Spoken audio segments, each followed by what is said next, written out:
আবার চলে এলাম একটা নতুন ভিডিও নিয়ে। আমার শরীর তো খুবই খারাপ, তার মধ্যে তো রান্নাবান্না সব করতেই হবে। দাদারও শরীর খারাপ, সে তো বিছনায় শুয়ে আছে তার পেটের সমস্যার জন্যে।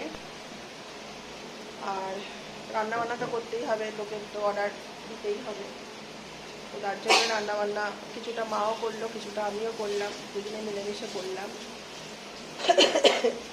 তো কী কী রান্না করেছি দেখিয়ে দিই, চলে আসো। দেখো, এইটা হয়েছে কুঁদরি আলু দিয়ে ভাজা, আর এখানে আছে ঢেঁড়স আলু দিয়ে তরকারি একটু পেঁয়াজ দিয়ে, আর এখানে আছে ডাল, মসুর ডাল, পাঁপড় ভাজা।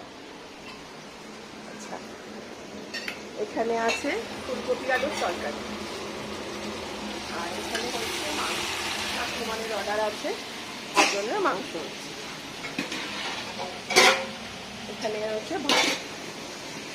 আর যেমন হয় যে আলু সেদ্ধ, এগুলোই করেছি। আজকের মেনু তো এই হয়েছে। খাবারগুলো কালকে তো কর্তা দিয়ে এসেছিলো, আমি সব প্যাকিং করে দিয়েছিলাম। আজকে আমাকে বেরোতে হবে, জানি না কতটা কি করতে পারবো, তবে সাবধানে করতে হবে। ছেলেও একটা আছে, কেননা ওর বাপির সকাল থেকে খুবই শরীর খারাপ করছিল। বললাম যাস না, আমাকে একটু হেল্প করে দিবি। ঠিক আছে বন্ধুরা, আবার নতুন ভিডিও নিয়ে আসবো, কি আপডেট হয় আমি জানাবো। আসছি, তোমরা সবাই ভালো থেকো, সুস্থ থেকো, টাটা।